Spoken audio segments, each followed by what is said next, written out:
bagi menangani isu COVID-19. Tapi saya jarang melihat kelibat sebahagian di pemimpin sebelah sana semasa kita berhadapan dengan COVID-19. Sebab itulah, namun demikian, kedua-dua bekas Perdana Menteri ini sempat membahaskan menyediakan rancangan Malaysia ke-12 yang kita bincangkan kajian separuh penggalnya pada hari ini. Saya juga mengambil kesempatan tunjukkan tahniah kepada kemenangan Perikatan Nasional, Gabungan Parti PAS Bersatu dan Gerakan kerana mencapai kemenangan besar dalam pilihan raya bagi 6 negeri baru-baru ini, serta gelombang yang cukup mengecewakan kerajaan Madani pada hari ini. Ingatan kepada Yang Amat Perdana Menteri, bertindaklah dengan menggambarkan sebagai seorang Perdana Menteri dan bukan cepat melatah, berdendang dan tidak boleh ditegur. Anak-anak muda melihat kita sebagai bapa mereka. Jika tidak, inilah balasan yang diberikan oleh anak-anak muda kerana sebahagian dari pemimpin belah sana mengatakan anak-anak muda yang memangkah Perikatan Nasional dianggap bodoh, miskin dan sebagainya. Pohon mencelah Taling Jaya. Ya. Boleh. Saya tak ada masa. Sekejap je. PRK. Yang mana tu yang berdua?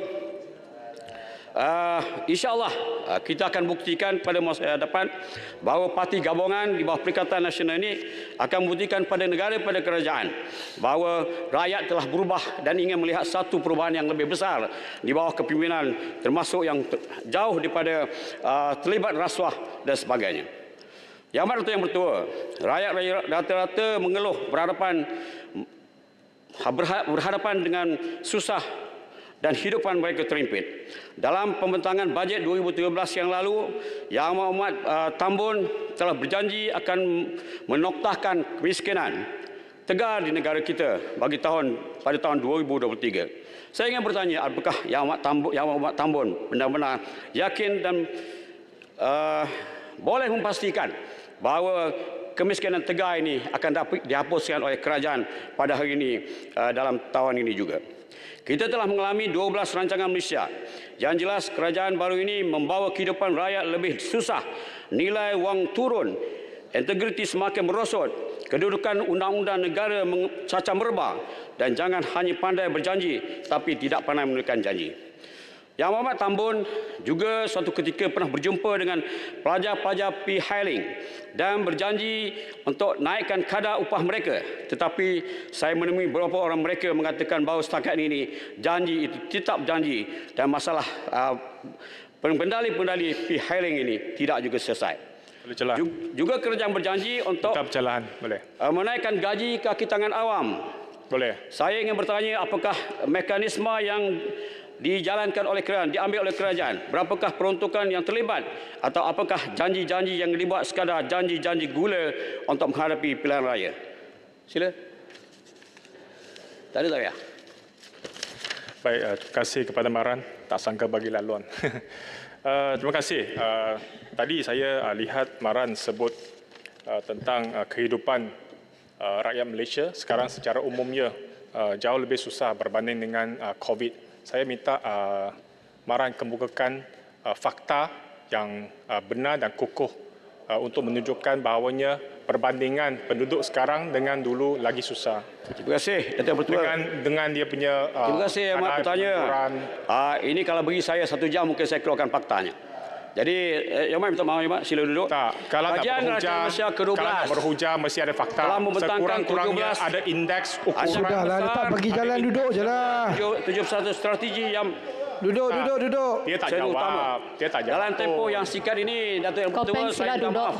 Saya tidak sempat untuk membahaskan semua sekali apa yang telah dikenalkan dalam kertas rancangan kajian rancangan Malaysia ke-12 ini.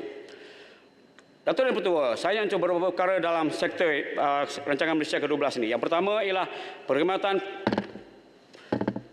perkhidmatan kesihatan. Jaminan kesihatan masyarakat tidak kurang antara faktor utama seperti mana juga keperluan keselamatan di negara kita untuk rakyat dan negara keseluruhannya. Tidak ada gunanya ramai penduduk dan banyak kekayaan kalau tahap kesihatan mereka amat rendah. Melalui tunjangan yang dibuat di pejabat kesihatan, di hospital dan klinik-klinik, saya dapati masih banyak lagi kemudahan yang tidak sempurna dan yang usang di pusat-pusat kesihatan ini. Ini tidak diambil kira nasib pegawai perubatan dan kesihatan yang berhadapan dengan berbagai masalah dan tekanan termasuk hidup berjauhan dengan suami isteri dan sebagainya. Saya ingin bertanya kepada kerajaan, setakat ini berapa ramaikah pegawai perubatan dan kesihatan yang dulunya hidup berjauhan antara suami isteri dan sebaliknya yang telah pun diselesaikan masalah mereka? Dan apakah usaha drastik kerajaan untuk membawa balik anak-anak doktor dan juga pegawai perubatan kita di luar negara yang mereka telah berkhidmat di cemerlang di luar negara dan bagi mereka pulang ke negara kita bagi membolehkan mereka berkhidmat bagi menyegerakan pelaksanaan rancangan Malaysia ke-12 ini. Datuk Ketua, satu perkara yang cukup penting ialah kemudahan kesihatan dan juga klinik-klinik kesihatan. Saya nak timbulkan sekali lagi pelaksanaan Hospital Maran ini. Hospital Maran ini telah 6 tapak projek dilawat saya sendiri cukup terlibat dalam pelaksanaan hospital ini, cadangan hospital ini. Dan rancangan ke-11, rancangan Malaysia ke-11, hospital ini telah pun diluluskan di masa Yang Amat Berhormat Dr. Seri Najib dahulu. Dan ini termasuk rancangan Malaysia ke-12. Saya berharap supaya pihak kerajaan janganlah berdolak dalih, jangan cuba membatalkan hospital ini, pelaksanaan ini. Sejauh mana pada awalnya kelulusan sejumlah 200 juta telah pun diluluskan. Dan pada rancangan Malaysia ke-12, Perdana Menteri ketika itu Yang Datuk Seri Ismail Sabri telah mencadangkan 350 juta projek hospital ini untuk dilaksanakan. Saya berharap janganlah menyanyikan rakyat, kerana rakyat perlukan kemudahan perubatan seperti ini, dan kalau ini dilakukan, nescaya rakyat akan membantah dan tindakan yang sewajarnya akan dilakukan oleh rakyat melalui pilihan raya yang akan datang.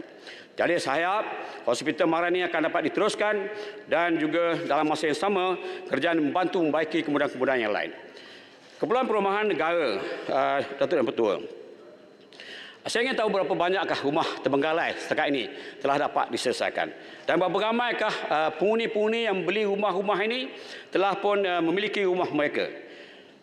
Dan juga saya ingin bertanya berapa banyak syarikat-syarikat perumahan yang telah gagal melaksanakan perumahan pembinaan rumah-rumah untuk rakyat ini yang telah diambil tindakan dan dikenakan tindakan undang-undang termasuk disaman, didenda dan sebagainya. Dan berapakah hasil daripada tindakan ini. Dan saya bimbang kalau kadang-kadang syarikat ini juga membuka syarikat lain sedangkan mereka orang yang sama melaksanakan projek perumahan ini. Yang berikutnya Datuk Yang Pertua ialah pendidikan keboleh pasaran graduan IPT dan TVET awam. Saya ingin bertanya kepada kerajaan, lebih kurang 9 kementerian yang telah terlibat dengan pelaksanaan sistem pendidikan TVET ini. Lebih kurang 32,735 calon SPN yang tidak dapat melanjutkan penjarahan ke peringkat yang lebih tinggi. Saya ingin bertanya kepada kerajaan, apakah rasionalnya kerajaan terus ingin mengambil pekerja asing daripada luar, termasuk tukang gunting dan sebagainya. Saya pernah terlibat dengan Kementerian Semua Manusia dan kita melatih ramai anak-anak tempatan dalam TVET ini. Saya ingin bertanya, berapa ramai daripada mereka yang telah pun mendapat pekerjaan melalui TVET ini dan melalui sektor gunting rambut. Kalau tuan-tuan yang umat sekalian pergi ke kedai-kedai gunting rambut, sebahagian besar pekerja, boleh kata seluruh pekerja di kedai gunting rambut ini adalah terdiri pada kaum India daripada negara India, bukan kaum India seperti mana jelotong. Jadi kita nak perjuangkan tanpa mengira kaum Melayu, Cina, India dan sebagainya yang mana mereka telah mendapat laksanakan TVET ini, sepatutnya berikan ruang. Jangan kita semudah-mudah kerana mencari peluang lain, pendapatan yang lain, kita mengambil pekerja asing daripada luar negara. Datuk Yang Pertua, yang terakhir saya nak timbulkan ialah masalah bencana alam. Maran ialah merupakan daerah yang terlibat dengan banjir. Setaban tahun, kadang-kadang selaban bulan berlaku banjir kilat, bagi banyak kerugian yang dihadapi oleh masyarakat. Saya ni ingin bertanya kepada kerajaan. Dulu kita telah mendapat 25 juta peruntukan tempatan banjir di Maran. Hanya dibelanjakan 12 juta sahaja. Dan ini saya dapatkan sendiri daripada kementerian ketika itu. Dan saya minta supaya baki 13 juta lagi itu digunakan untuk memulihkan ataupun membesarkan, mendalamkan sungai-sungai di dalam kawasan Maran. Cadangan projek tempatan banjir juga diperlukan di kawasan Jengka dan termasuklah di kawasan Maran. Sejumlah 80 juta telah pun dimohon kepada kerajaan dan saya harap peruntukan ini dapat diluluskan segera bagi mengatasi masalah banjir dan juga memperolehi tempatan banjir yang lebih teratur dan sistematik. Tuan-tuan dan Pertua, Terima kasih. saya berharap dengan cadangan-cadangan telah dibuat oleh rakan-rakan dalam parlimen ini, sama ada di sebelah sana atau sebelah sini, kita nak supaya kehidupan rakyat pada masa akan datang lebih selesa, aman, makmur dan sejahtera. Saya minta kerajaan pada hari ini jangan bersikap tidak adil kepada siapa saja, kerana kami juga di sebelah sini adalah rakyat Malaysia. Kami juga warga negara Malaysia yang berhak mendapat apa juga peruntukan dan sebagainya, termasuklah untuk kami bela masa depan bangsa, negara, agama, tanah air dan juga rakyat di kawasan kami. Terima kasih, Datuk Yang Pertua. Terima kasih Yang Berhormat Maran. Saya jemput Yang Berhormat Tebrau. Salam sejahtera, salam Malaysia Madani. Terima kasih Puan Speaker kerana membenarkan saya terlibat dalam pembahasan petang ini. Puan Speaker, baru-baru saja kita selesai 2 PRK di Johor. Satu di Dun Simpang Jeram, satu lagi di Parlimen Pulai. Sebab Pulai ini terletak di Johor Bahru, maka saya lebih terlibat dalam kempen di kawasan Pulai. Sepanjang 2 minggu, rata-rata ke mana-mana bila tanya kepada pengundi, apakah isu yang paling dekat hati mereka? Hampir semua akan sebut isu kos sara hidup dan keadaan ekonomi, dan ramai penduduk mengeluarkan perasaan dengan keletihan politik di Malaysia. Ramai dah letih, ramai dah penat dan lesu dengan politik siang malam. Dari isu 3A ke isu kerajaan akan tumbang kalau kita kalah PRK, ramai memang tidak setuju dengan keadaan yang kita kata over politik sekarang. Keputusan cemerlang di PRK ini memberi 2 penanda yang jelas. Pertama, orang Johor telah memilih kestabilan dan pembangunan ekonomi. Saya tidak tahu tempat lain, tapi di Johor kita tak ada gelombang, kita hanya ada benteng merah biru sahaja. Kedua, sekejap. Saya habis How dulu. do you define cemerlang? Bila peratus pengundian menurun, PN menambah 9,000. Peluran. Tak bagi. Peluran. PH kurang 20,000 Tak lagi. How do you define cemerlang? Duduk. Tidak bagi laluan. Apa? Cemerlang bermakna PH menang. Itu saja, okey?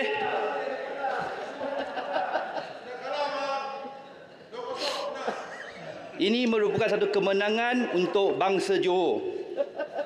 Kedua, peratus keluaran mengundi yang tidak begitu tinggi, iaitu hanya hampir 47% di Pulai dan sekitar 60% di Simpang Jeram, jelas menghantar satu mesej yang jelas bahawa rakyat dah muak dengan politik siang malam non-stop. Mereka nak ahli politik fikirkan nasib rakyat terdahulu dan bukannya kerja politik masing-masing. Saya menganggap ini adalah teguran bukan sahaja kepada saya tetapi kepada semua yang berhormat dalam Dewan yang mulia ini. Saya harap selepas ini kita boleh sama-sama memenuhi hasrat rakyat untuk bekerjasama memulihkan ekonomi negara dan menambah pendapatan rakyat dengan idea cadangan yang bernas dan konstruktif. Yang berhormat Puan Speaker, Yang berhormat Tambun dalam pembentangan kajian RMK ke-12 telah cover hampir semua aspek Hala Tuju dan Rancangan Ekonomi serta Sosial Malaysia sehingga 2025. Saya hanya ingin nak mengingatkan kerajaan, baik ada rancangan tetapi kena pastikan ada follow up dan pelaksanaan yang telus dengan tata lola yang baik. Ada disebut dalam pembentangan, kerajaan pusat akan mulakan rancangan naik taraf Kompleks Hospital Sultan Aminah di Johor Bahru dengan kos anggaran 500 juta. Antara salah satu aspek dalam kerja naik taraf ini, terlibatnya pembinaan tempat parkir kereta bertingkat yang memang telah dinanti-nantikan oleh warga Johor Bahru kerana sekarang memang susah sangat kalau nak dapatkan tempat letak kereta di sekitar hospital. Terima kasih ke atas keprihatinan kerajaan. Sememangnya di Tebrau pun ada sebuah hospital lagi, Hospital Sultana Ibrahim atau HSI Ismail yang juga menghadapi masalah parkir kereta. HSI ini bukan saja servis kawasan Tebrau dan bahagian timur Johor, bahkan HSI adalah pusat onkologis satu-satunya di seluruh Johor, maka memang ramai pesakit khasnya yang pesakit kanser perlu mendapat rawatan di sini.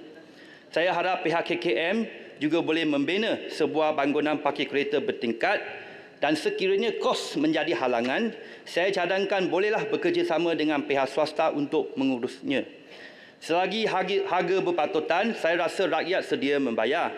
Tanah saya rasa sudah ada, hanya tinggal keazaman politik kerajaan untuk menyelesaikan masalah ini.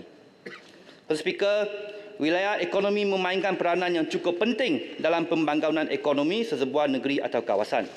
Di selatan Johor, kami amat bertuah ada Iskandar Region Development Authority atau nama singkatan EUDA yang telah menyumbang kepada pembangunan ekonomi Johor dan telah berjaya menarik 391 bilion ringgit pelaburan sejak penubuhannya pada 2006. Sebagai pemacu ekonomi Johor, banyak sumber dan infrastruktur telah dilaburkan ke wilayah ekonomi ini. Tetapi selepas hampir 20 tahun, kawasan atau wilayah EUDA perlukan satu suntikan baru yang fresh untuk terus memainkan peranan penting dalam pembangunan ekonomi Johor. Baru-baru ini Yang Berhormat Tan Bun telah mengumumkan penubuhan satu zon kewangan khas di Forest City. Ini merupakan satu berita yang baik. Saya ingin menanya kerajaan, selain daripada cukai tetap 15% dan multiple entry visa, apa lagi visi atau insentif kerajaan untuk menjayakan zon kewangan khas ini? Bagi saya, kejayaan zon kewangan khas ini adalah bergantung kepada keupayaan EUDA untuk menarik pelabur, dan di sini kita kena bagi satu package yang lebih komprehensif dan bina satu ekosistem kewangan yang lebih lengkap. Selain daripada itu, kerajaan juga kena naikkan usaha untuk retain dan return the talent, R&R, talent, seperti yang semua maklum, sejak merdeka, ada hampir 1.8 juta rakyat Malaysia telah berhijrah, dan daripada 1.8 juta ni 60% atau hampir 1.1 juta yang berhijrah tu telah berdarat di negara jiran kita di Singapura. Maknanya isu brain drain ni bukan satu isu baru, tetapi sehingga hari ini masih merupakan satu masalah yang tidak dapat diselesaikan oleh mana-mana kerajaan. Puan Speaker, tanpa bakat dan kebolehan memikat bakat, Malaysia akan menghadapi cabaran untuk angkat ekonomi kita kepada high growth, high value atau HGHV ekonomi dan juga sebuah negara high income nation. Justru kerajaan perlu fikirkan macam mana kita boleh kurangkan jurang gaji di antara syarikat Malaysia dengan syarikat di luar negara. Kerajaan perlu beri satu career roadmap dengan izin kepada bakat-bakat kita yang walaupun gaji mungkin kurang berbanding kerja di luar negara, tetapi sekurang-kurangnya prospek jangka masa panjang adalah lebih baik berbanding di luar negara. Maka bersama-sama dengan insentif seperti yang diumum oleh Perdana Menteri seperti multiple visa, saya juga harap kerajaan boleh menyemak semula syarat-syarat MM2H kepada pre-2021 yang lebih bersesuaian dengan agenda kerajaan untuk memikat bakat dan pelabur asing. Di sini saya juga ingin memberi cadangan untuk kita luaskan kawasan kewangan khas ini dari Forest City ke kawasan Medini di sebelah, yang kini juga ada beberapa firma kewangan yang terkenal yang bertapak di sana.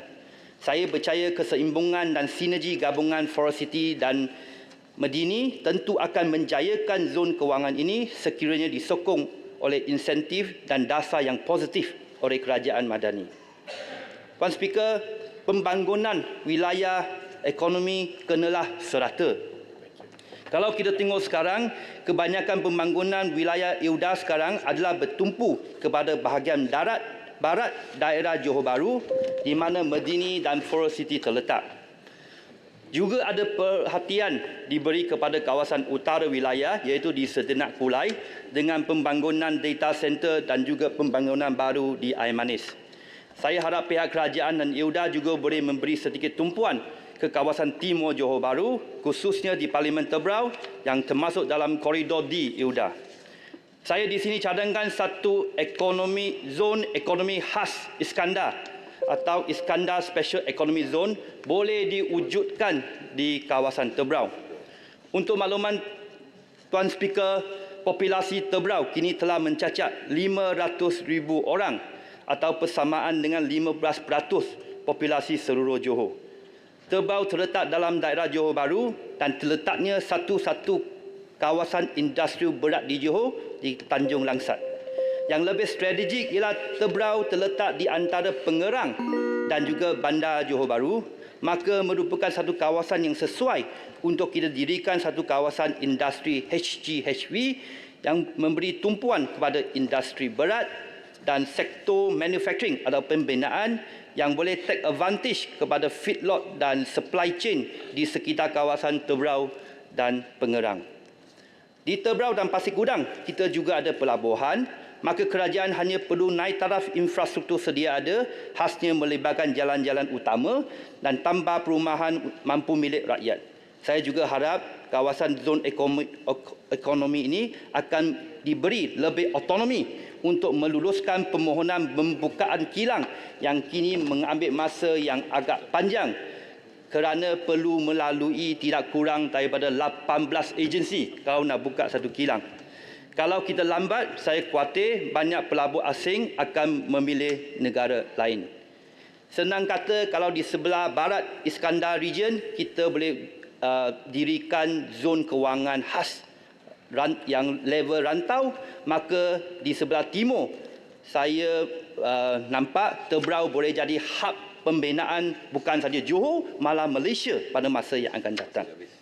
Tuan Speaker, dalam pembentangan Yang Berhormat Tan Bun, ada disebut juga kerajaan akan melebarkan lane satu lagi di Senai Desaru Expressway.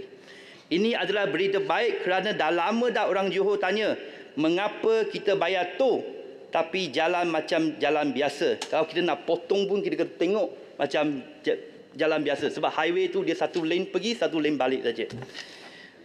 Saya bangkitkan isu ini kerana kebetulan ada satu jejambat di kawasan Cahaya Baru yang telah landing sekejap yang telah siap dibina sejak Oktober 2021 tetapi sehingga ke hari ini masih tidak dibuka untuk kegunaan orang ramai. Hakikatnya rutin harian hampir 100,000 orang terjejas khususnya pada waktu pagi kerana sesakan jalan dari Cahaya Baru sehingga Pasir Putih kerana nak kerja di Pasir Gudang. Kalau jejambat itu boleh dibuka, sekejap saja mereka sudah sampai ke destinasi kerja mereka. Kini saya dimaklumkan ada usaha dan perbincangan kerajaan dengan pelbagai pemegang taruh termasuk pihak STE untuk buka jejambat tersebut. Saya harap isu ini boleh diselesaikan secepat mungkin demi kesejahteraan rakyat. Dengan ini Tebrau mohon untuk sokong. Sekian, terima kasih. Okay, terima kasih Tebrau. Saya jemput Keningau. Terima kasih ada Tuan 15 minit. Tan Sri Speaker. Pertama sekali saya ingin mengucapkan terima kasih tahniah kepada Yang Amat Berhormat Perdana Menteri merangkap Menteri Kewangan di atas pembentangan laporan kajian separuh panggal RMK 12 2021 2023. Saya juga ingin mengambil kesempatan ini untuk mengucapkan terima kasih kepada Duli Yang Maha Mulia dan Permaisuri yang telah sudi melawat Sabah untuk mengenali Borneo dengan lebih dekat lagi dan menjadi saksi kepada keperluan Sabah dan Sarawak, terutama sekali dari segi permasalahan pembangunan. Terus terang, Tan Sri Speaker, saya berpendapat bahawa terdapat kelemahan dalam pelaksanaan RMK 12 yang harus diperbaiki dan ditambah baik oleh kerajaan pusat. Dan saya akan kongsikan isu-isu yang kritikal dalam ucapan saya. Tan Sri Speaker, tahap SSL beras di Sabah adalah hanya 22.04% pada tahun 2021 dengan pengimportan lebih kurang 310,000 tan beras termasuk reserve untuk stockpile. Tahap SSL ini boleh dinaikkan dengan mudah sebenarnya sekiranya kita boleh menambah baik pelaksanaan dan mengatasi kelemahan pelaksanaan MK12 di tahun-tahun yang akan datang. Misalnya berdasarkan kepada data daripada Lembaga Pertubuhan Labang Sabah pada tahun 2022, bekalan 1,830.38 tan bajak persekutuan telah dibatalkan, iaitu bajak urea dan juga tambahan NPK. Manakala sebanyak 145.35 tan bajak dibakal lewat. Ada yang hanya sampai selepas padi dituai. Maka perkara ini menyebabkan petani tidak memperolehi baja dan seterusnya tidak dapat melaksanakan pembajaan tanaman padi mengikut masa yang diperlukan. Situasi ini sudah tentu telah memberi impak ketara menurun pengeluaran hasil kerana tanaman padi tidak memperolehi nutrien yang cukup.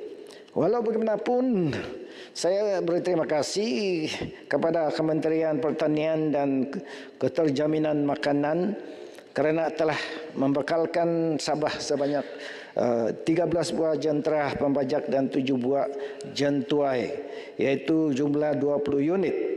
Akan tetapi ini hanya merupakan 6.25% daripada keperluan sebenar yang dipohon, iaitu sebanyak 320 unit jentera.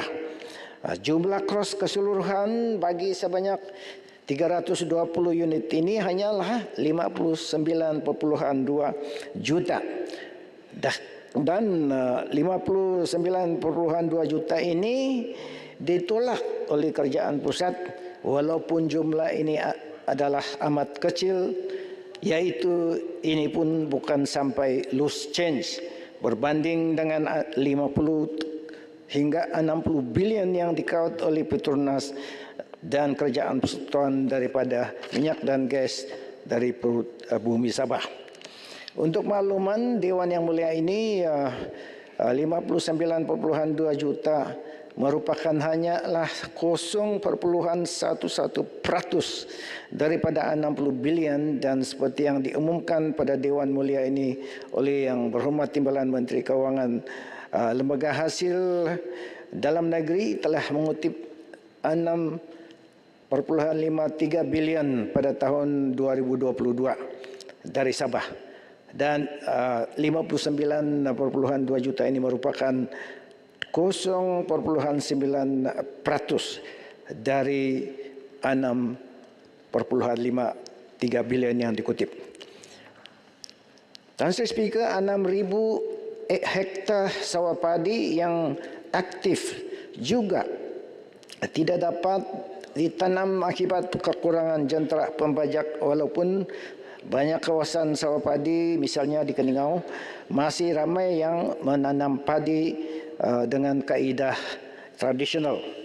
Sungguh pun begitu, Purata pengeluaran padi di negeri Sabah ialah 3,44 tan sehektar berbanding dengan nasional sebanyak 4,12 tan sehektar. Ini menunjukkan potensi untuk meningkatkan hasil padi di wilayah Sabah amat tinggi jika diberikan bantuan secukupnya dari segi mesin dan input-input pertanian yang selama ini diabaikan.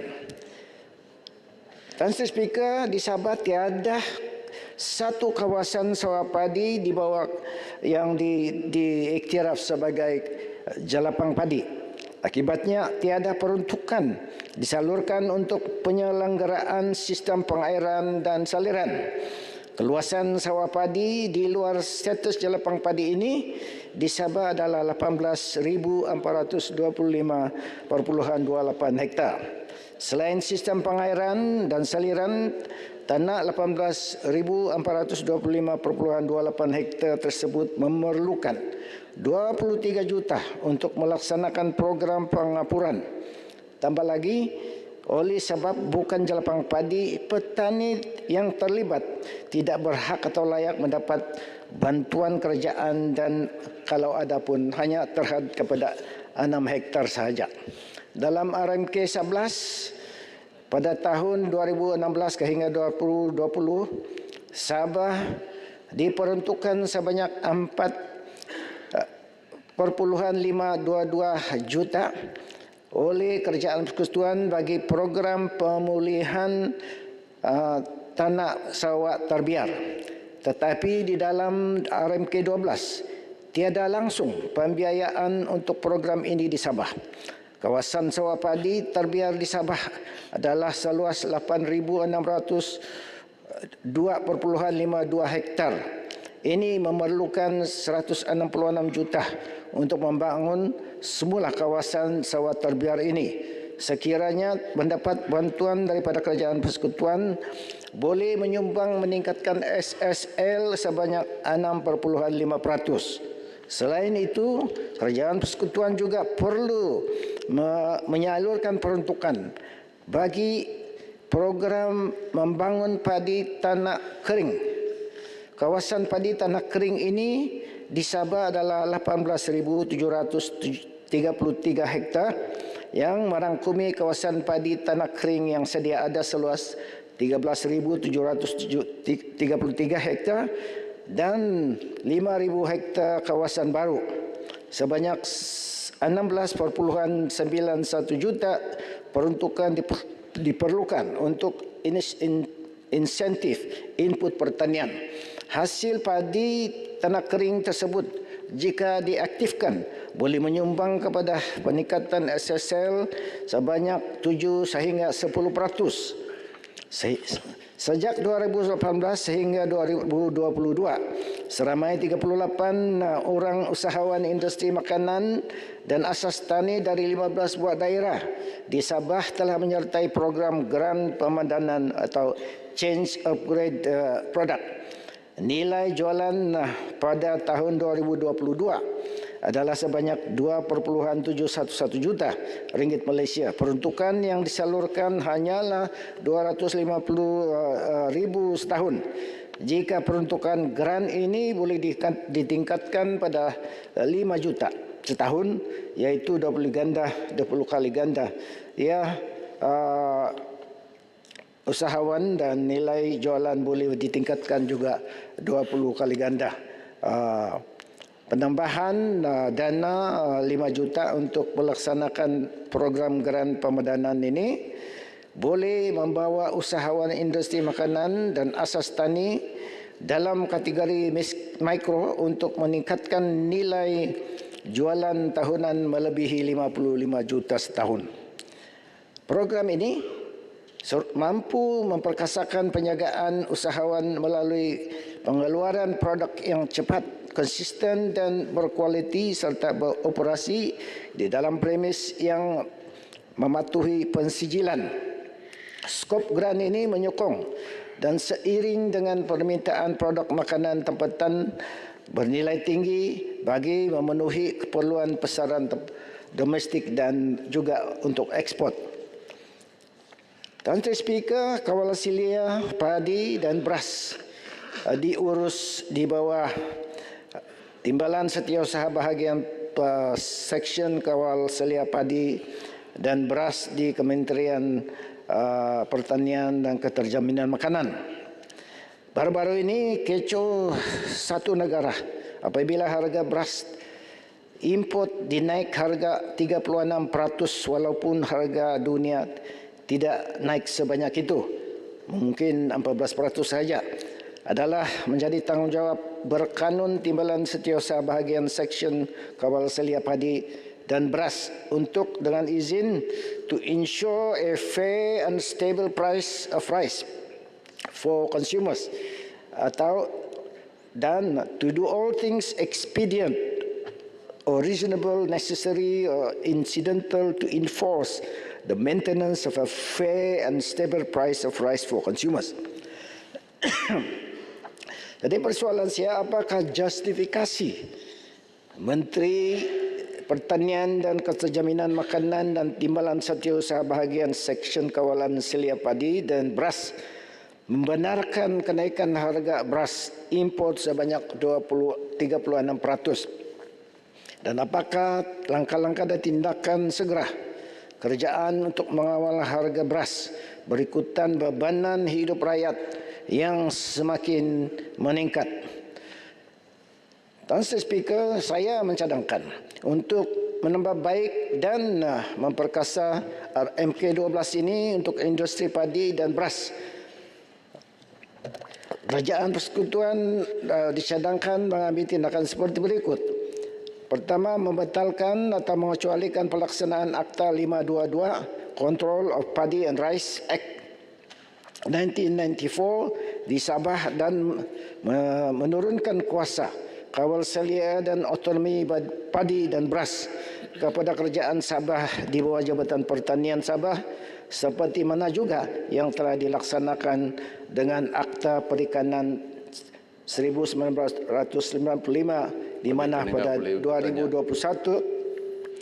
akta tersebut ditangguhkan pelaksanaan saya habis dulu. Sabah dan kuasa kawal salia dan otonomi telah diserah balik kepada Kerajaan Sabah di bawah Jabatan Perikanan. Peranan bernas dan bahagian kawal salia dan beras perlu diserahkan semula kepada Kerajaan Sabah, Kementerian Pertanian, Perikanan dan Industri Makanan Sabah, iaitu bagi menentukan kuota pengimportan beras ke Sabah serta kawalan harga dan penguatkuasaan. Kerana bernas bukanlah badan kerajaan tetapi merupakan syarikat komersial yang diperturunkan kuasa oleh Kerajaan Persekutuan untuk menguruskan hal ehwal pengimportan beras. Untuk mengelakkan isu monopoli beras, Kerajaan Sabah seharusnya mempunyai kuasa penuh dalam pengawalan import beras di wilayah Sabah. Boleh tanya sudah? Terima kasih YB Keningau. Hal pertanian dalam perlembagaan persekutuan adalah hal negeri. Dan apabila di hal negeri, bagaimanakah pula Dewan Mulia yang mulia ini boleh mengubah satu akta untuk regulate hal-hal pertanian di negeri Sabah? Adakah berhormat bersetuju bahawa terdapat percanggahan dalam hal ini? Sepatutnya dalam hal berkaitan negeri, ini adalah hal negeri untuk membuat undang-undang untuk regulate hal-hal yang berkaitan dengan pertanian. Keningau minta laluan. Ya, saya setuju. Keningau. Dan akan saya masukkan di dalam ucapan saya. Saya teruskan dulu untuk membantu meningkatkan pengeluaran padi. Saya habiskan dulu. Habiskan dulu dia. Saya habiskan dulu ya. Untuk membantu meningkatkan pengeluaran padi, kerajaan harus memberi peruntukan pembekalan bajah kepada kerajaan negeri supaya kerajaan Sabah dapat mengurus sendiri pembekalan bajak tanpa melalui agensi-agensi federal seperti yang ada sekarang, supaya perkara pembatalan dan kelewatan bekalan bajak tidak diulangi. Kedua, memperuntukkan 59.2 juta untuk pembelian 320 unit jentera pembajak dan mesin jentual dan jentanam.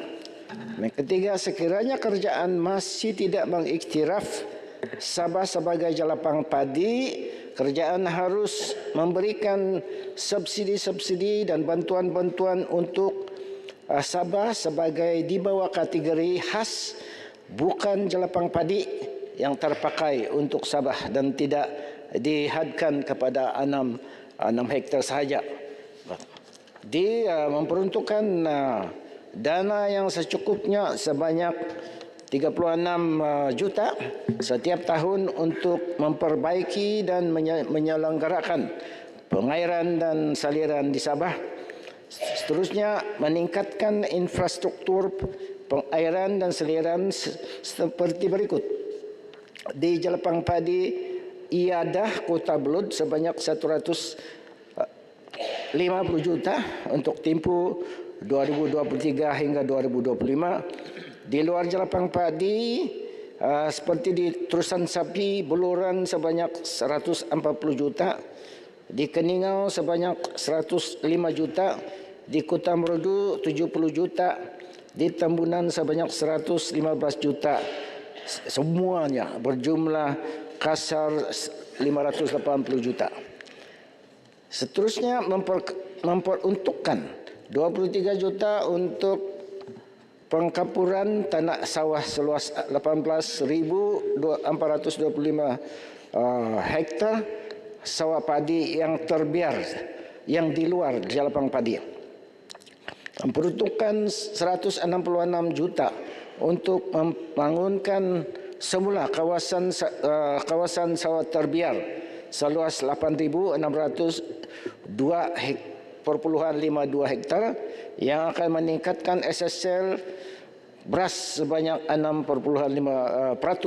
Memperuntukkan 16,91 juta untuk insentif input pertanian untuk 18.733 hektar di bawah program pembangunan padi tanah kering yang akan meningkatkan SSL beras sebanyak 7 hingga 10%, dan memperuntukkan 5 juta untuk setahun untuk program Grand Change Upgrade Product, yaitu yang boleh membantu 760 orang usahawan industri makanan dengan kasar hasil jualan 55 juta setahun. Keningau boleh tolong landing? Antara sikit lagi Tuan Speaker. Ya. Sikit lagi strategi meningkatkan SSL beras adalah menambah keluasan tanah sawah padi. Untuk tujuan ini kerajaan Sabah telah bersetuju agar tanah seluas 11,000 hektar di Felda di Semenanjung Dent, Tunku Lahadatu dibangunkan sebagai jalapang padi. Kawasan ini dengan pengurusan yang bertumpuan penggunaan mesin dan teknologi serta tanaman 2 kali setahun boleh menambah SSL beras di antara 30 hingga 40%. Ini akan mempercepatkan pencapaian sasaran meningkat SSL beras kepada 60%. Sekiranya kawasan padi tanah kering seluas 18.733 hektar dan kawasan tanah sawah terbiar seluas 8.602 hektar ini diusahakan, maka kesan jangka pendek yang dapat dilihat dalam tempoh 6 bulan hingga setahun adalah peningkatan SSL sebanyak 10 hingga 15%. Tetapi ini memerlukan peruntukan sebanyak 182,9 juta. Tuan Speaker, saya ingin menyatakan berita baik di sini, di mana bantuan kerajaan kesan daripada pemberian jentera 20 unit yang telah ditempatkan di daerah Papar seluas 200 hektar kawasan sawah padi terbiar berjaya diaktifkan semula. dalam tempoh 4 bulan. Dah bayangkan betapa luas tanah dan peningkatan hasil beras boleh dicapai dengan pemberian dan kelulusan 320 unit mesin jentera. Perintah Speaker, Kerajaan Sabah juga ingin memohon peruntukan sebanyak 120 juta untuk membangunkan 20 pusat aktiviti lepas tuai atau post harvest bernilai 2 juta setiap pusat serta 20 pusat pemrosisan hiliran untuk buah-buahan bernilai 4 juta setiap pusat. Antara produk pertanian berpotensi adalah avokado, nanas, durian, kelapa, kopi, tanah tinggi, limau, bali, nangka, di mana beberapa jenis sudah bermula diekspor dari Sabah di luar negara. Langkah memperuntukkan 120 juta ini akan membantu memajukan Sabah sebagai food basket of Malaysia. Panjang lagi nak? Sikit lagi. Sikit lagi. Sikit lagi. Ya. 1 minit lagi boleh? Landing lah ya. Ya. Kerajaan Persekutuan perlu juga memberi fokus kepada rancangan Tempatan Banjir bagi RMK 11 untuk tahun 2016 hingga 2020. Sabah diperuntukkan 803 juta. Setakat 2021 hanya 40,45% dilaksanakan, bermaksud 478 juta masih belum dilaksanakan. Untuk RMK 12 pula 1 tahun jumlah peruntukan rancangan Tempatan Banjir untuk Sabah dinyatakan 865,69 juta. Apa yang terjadi adalah jumlah 803,19 juta untuk RMK 11 sebenarnya dibawa ke dalam RMK 12 dengan ditambah 2,5 juta untuk satu kajian sungai di Kudat. Ini bermakna untuk RMK 12 bagi tahun 2021 ke 25 tiada 1 sen pun untuk rancangan Tempatan Banjir di Sabah yang telah diberi sebenarnya. Rakyat Sabah selama ini berharap masalah banjir yang berkali-kali berlaku bila hujan lebat, air pasang, hanya berharap harapan yang sia-sia saja. Datuk Speaker, saya berfikir mungkin ini tidak diketengahkan untuk makluman yang amat berhormat dan YB Menteri bila ini di-highlightkan kepada yang amat berhormat Brah selaku Perdana Menteri kelulusan projek of budget untuk Tempatan Banjir diluluskan. Lebih masa ni untuk sebanyak 914 juta, tetapi orang lain juga nak berucap ini. Telah tergantung. Ya. Okey, untuk merumuskan. Okey, rumuskan ya. Saya harap cadangan-cadangan yang telah disebutkan di sini dapat dipertimbangkan. InsyaAllah. Dan jika dilaksanakan, penginputan beras di Sabah akan lebih efisien, lebih tertumpu dan lebih terkawal. Pengeluaran padi dan beras di Sabah akan bertambah dan SSL kita akan mencapai sasaran kita. Penginputan beras di Sabah akan menurun sambil menstabilkan, mengurangkan harga beras khususnya di Sabah. Dan dengan itu saya terima kasih dan selamat menyambut Hari Kebangsaan dan Hari Malaysia. Terima kasih. Keningau menyokong. Terima kasih Keningau. Saya jemput Tanah Merah. Tanyalah kesabaran Tan Sri. Bismillahirrahmanirrahim. Assalamualaikum warahmatullahi wabarakatuh dan salam sejahtera. Tan Sri Speaker, perbahasan saya kali ini akan menekankan 5 isu utama jika sempat berkaitan pelaksanaan RMK ke-12 iaitu 2 isu melibatkan pertahanan negara dan 3 isu yang akan menyentuh mengenai pemperkasaan Bumi Putera. Tan Sri Yang Di-Pertua, sebagaimana kita semua sedia maklum, sehingga ke tarikh hari ini, iaitu bulan September 2023, Tentera Laut Diraja Malaysia TLDM masih belum menerima sebarang kapal tempur pesisiran pantai atau dengan izin Littoral Combatant Ship LCS. Dewan Yang Mulia ini juga telah diberi makluman mengenai keputusan terkini pihak kerajaan dan juga Kementerian Pertahanan pada bulan Januari dan Jun 2023 yang lalu akan keputusan kerajaan untuk meneruskan pelaksanaan projek LCS ini mengambil kira faktor pelaksanaan kapal LCS 1 yang sudah berada di tahap 70%. Tambah lagi, Dewan turut ditekankan bahawa projek ini mesti diteruskan bersandarkan kepada keperluan mendesak TLDM untuk mengoperasikan kapal canggih LCS ini untuk aspek cegah rintang pencerobohan para negara yang kerap berlaku mutakhir ini. Ditambah lagi TLDM turut berdepan dengan masalah keunsangan aset kapal-kapal yang kronik. Saya ingin bawa kembali kepada semualah ahli-ahli yang berhormat mengenai komitmen asal syarikat kontraktor iaitu Boston Naval Shipyard yang diberi kontrak perolehan kapal ini dengan kapal LCS 1 yang diberi nama KD Maharaja Lela mengikut perancangan asal perlu disiapkan pada April 2019. Sehingga kini tiada satu pun kapal yang siap daripada 6 buah kapal asal.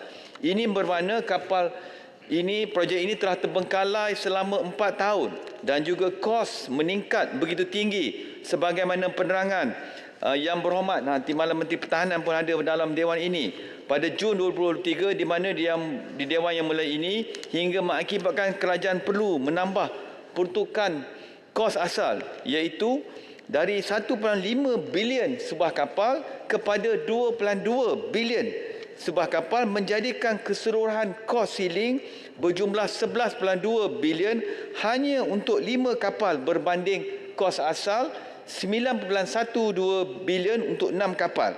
Ini sekaligus menjadikan kapal RCS negara kita yang dilaksanakan oleh BNS nanti adalah yang paling mahal dan paling lama dalam sejarah dunia. World record bagi saya yang memalukan.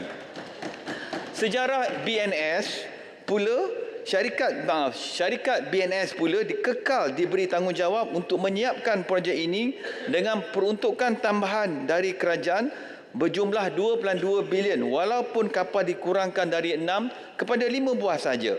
Peluang ini diberikan walaupun BNS telah berkali-kali gagal memenuhi garis waktu penyediaan kapal, walaupun banyak usaha intervensi berterusan dari MINDEF telah dibuat sejak 2019 lagi supaya mereka membuat pelan penstrukturan semula kedudukan kewangan syarikat untuk menampung wang yang hilang berkaitan pelaksanaan projek LCS ini.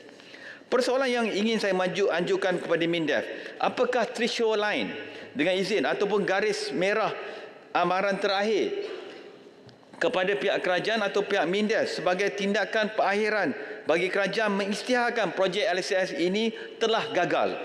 Apakah bentuk mesej kepada pemain industri perkapalan dalam dan luar negara yang ingin kerajaan kita tunjukkan apabila berterusan membenarkan kecurangan ataupun inkompetensi ini berlaku? Apakah rasional keputusan kerajaan menambah kos siling pembinaan kapal LCS daripada angka asal 9.12 bilion untuk 6 kapal kepada 11.2 bilion hanya untuk 5 kapal? Bukankah tindakan ini hanya mendatangkan kesan buruk untuk jangka masa panjang kepada prospek perkembangan industri pembinaan kapal tempatan, di mana orang luar akan melihat mereka berupaya membina kapal LCS dengan lebih murah dan cepat berbanding dengan syarikat BNS milik syarikat tempatan yang membina sebuah kapal pada kos terlampau tinggi tapi masih tetap tak siap? Apakah ada kaedah dan cara yang lebih baik supaya projek ini dapat diselamatkan secara adil dan sesama dengan melakukan perkara yang lebih bijak dan betul, iaitu mengutamakan kepentingan TLDM selaku end user berbanding kerajaan meletakkan kepentingan syarikat BNS di hadapan berkali-kali walaupun terbukti mereka ini gagal dalam melaksanakan amanah yang diberikan. Peluang bangun Tanah Merah. Soalan terakhir. Tanah Merah, satu je. Nak minta pandangan? Boleh? tentang Boleh lah. LCS. Tapi tambah sikit boleh? Ya, silakan. Terima kasih Tanah Merah kerana saya rasa isu LCS ni adalah kepentingan negara. Jadi sebenarnya kedua-dua pihak, tak kira kerajaan ke pembangkang, saya duduk dalam PAC pun pengkang yang lepas dan pengkang ini perlu berbincang untuk kepentingan rakyat, kepentingan negara kita.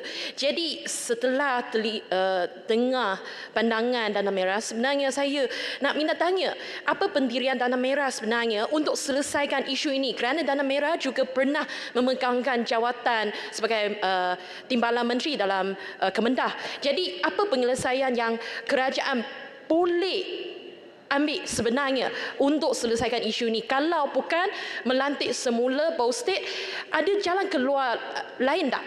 Sila bagi pandangan sebagai seorang mantan timbalan menteri. Terima kasih. Terima kasih Keluang. Inilah dalam perbahasan ini akan saya tahu kita bukan saja boleh bagi kritik ataupun komen, tapi kita juga perlu bagi cadangan jalan keluar. Ya, sekejap lagi saya akan beritahu apakah cadangan di peringkat saya, cadangan keluar untuk menyelesaikan masalah SAS kita. Okey, saya sambung balik. Terima kasih Keluang.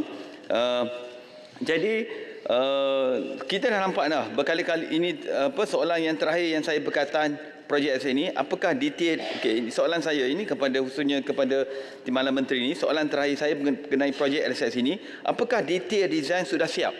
Ya. Sekiranya jawab ya tidak, jangan pusing-pusing. Sekiranya detail design masih belum mencapai tahap 100%, saya skeptikal kapal LSS 1 bakal siap pada Ogos 2026 sebagaimana yang dijangka pihak MINDEF melalui pementeraan Supplementary Agreement ke-6 projek ini pada 5/2023. Ini adalah projek yang besar yang mempunyai banyak sekali projek penjanjian tambahan yang paling banyak dalam sejarah. Walaupun prospek kejayaannya semakin saya nampak makin gelap. Kapal SAS ini sangat-sangat diperlukan oleh TLDM, tetapi saya amat kesal kerajaan lebih memilih untuk memperjuangkan kepentingan syarikat berbanding pihak end user TLDM. Tindakan berterusan. Boleh tak saya nak habiskan pasal LCS dan saya contoh. Saya pun nak menjawab Keluang punya. Sekejap lagi saya akan sampai yang Keluang punya. Ya. Tindakan berterusan mempercayai syarikat yang gagal bukanlah sebahagian daripada pelaksanaan tata kelola yang baik. Tambahan lagi, rakyat masih menunggu pihak yang bertanggungjawab melakukan kecurangan berkaitan projek LCS ini untuk didakwa. Kerajaan saya nampak kerajaan nak korek sana sini, baguslah. Namun kenapa skandal LSS ini gajah depan mata pun buat macam tak nampak, macam ada sesuatu yang tidak dilindungi. Tan Sri Yang Bertua, saya ingin mencadangkan satu kaedah penyelesaian. Ini saya nak menjawab Keluang ni. Satu kaedah penyelesaian baru yang lebih adil berkaitan perkara ini berbanding pelan pemulihan yang sedia ada. Kerajaan yang berterusan melakukan perkara yang sama tetapi mengharapkan hasil atau outcome yang berbeza. Suka atau tidak, mahu atau tidak, projek LSS ini bagi saya dah gagal. Mungkin pelaksanaan terbaik bagi pihak kerajaan adalah mendengar dengan adil daripada pihak TLDM dengan berlapang dada. Ya, kapal LSS 1 sudah pada peringkat 70% siap. Mungkin bajet tambahan berjumlah 2.2 bilion yang baru diumumkan oleh kerajaan pada April tahun ini sewaktu 5/2023 perlu digunakan sepenuhnya kepada usaha menyiapkan kapal LCS 1 sahaja, iaitu KD Maharaja Lela. Cadangan saya, manakala kapal LCS 2 dan seterusnya wajar diberi kepada kontraktor asal, iaitu Naval Group Perancis, yang dengan option dan terma kontrak supaya mereka menggunakan mana-mana parts atau bahagian yang sudah dibeli atau disiapkan oleh pihak BNS bagi mengurangkan kos pembinaan. Selepas itu, kapal LCS 2, LCS 3 disiapkan oleh Naval Group Perancis, barulah wajar kerajaan mempertimbangkan keperluan pembinaan kapal LCS yang keempat dan kelima kepada pihak BNS kembali. Sekurang-kurangnya, kapal SS 2 dan 3 akan siap dibina oleh pihak Naval Group Perancis dalam masa 3 tahun kerana kos pasaran sebagaimana terbukti mereka dah berjaya buat untuk Angkatan Tentera Laut Mesir dan juga UAE. Jadi apakah prospek dan kelangsungan kejayaan industri perkapalan tempatan dalam keadaan syarikat membina kapal LSS termahal dalam dunia serta terpalit dengan masalah ketidaksan melampau? Okey, saya nak ringkaskanlah, ya. Jadi soalan juga saya juga nak tahu, kita dah ada audit, ya. Jadi saya nak tahu ke manakah sebenarnya hilang, ya, wang sejumlah 1.4 bilion daripada 6.08 bilion yang sudah dibayar oleh kerajaan kepada syarikat BNS, dan apakah kehilangan itu perlu dimaafkan begitu saja? Percayalah, hanya dengan menyemak semula pelaksanaan projek LCS ini, syarikat BNS akan lebih insaf untuk memulih kembali kepercayaan masyarakat serta pelabur dan membaik pulih semula daya saing mereka melalui tabir urus yang baik pada masa-masa hadapan, berbanding mereka diletakkan tanggungjawab untuk meneruskan projek ini ibarat tikus membaiki labu. Saya nak sentuh yang kedua tentang kebaikan. Tan Sri, boleh tak sambung Tan Sri? Bagi saya masa tambahan Tan Sri. Saya bagi seminit. 3 minit lah Tan Sri. 2 lah. Okey. Terima kasih Tan Sri yang baik hati. Saya juga nak sentuh pasal tentang MARA lah, ya, tentang MARA. Saya pindah tentang MARA. MARA ni sebenarnya saya dapati MARA menghadapi masalah kesulitan mencari guru-guru yang bertauliah untuk mengajar di MRSM seluruh negara. Justru banyak MRSM yang dibina terbantut kerana menunggu pengisian jawatan guru-guru di bawah MARA. Jadi mengambil kira keperluan guru-guru di MRSM adalah jauh berbeza dengan ciri-ciri guru di bawah Kementerian Pendidikan Malaysia, yang mana MRSM lebih fokus pendekatan kepada bidang keusahawanan dan STEM, iaitu sains, teknologi, engineering dan matematik. Saya mohon penjelasan daripada pihak Kementerian Kemajuan Desa dan Wilayah mengenai perkara ini, dan saya syorkan supaya menawarkan jawatan guru sementara di kalangan pesara kerajaan yang mempunyai tahap pendidikan dari ijazah dan sarjana bidang berkaitan sebagai guru sandaran sementara MARA mendapatkan guru sepenuh masa.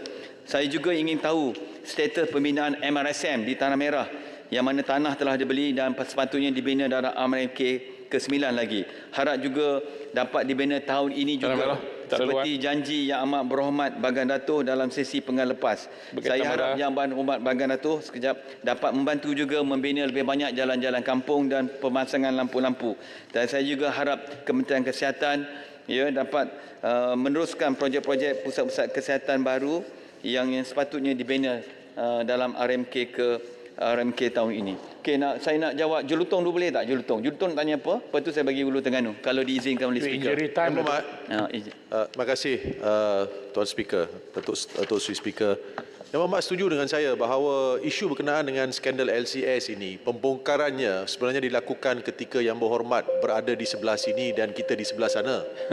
Terutamanya oleh pengurusi PAC yang dipengerusikan oleh Yang Berhormat Taiping. Nombor satu. Nombor dua, kalau bukanlah disebabkan oleh perkara-perkara yang telah dibongkarkan oleh PAC, skandal LCS ini tidak akan diketahui umum.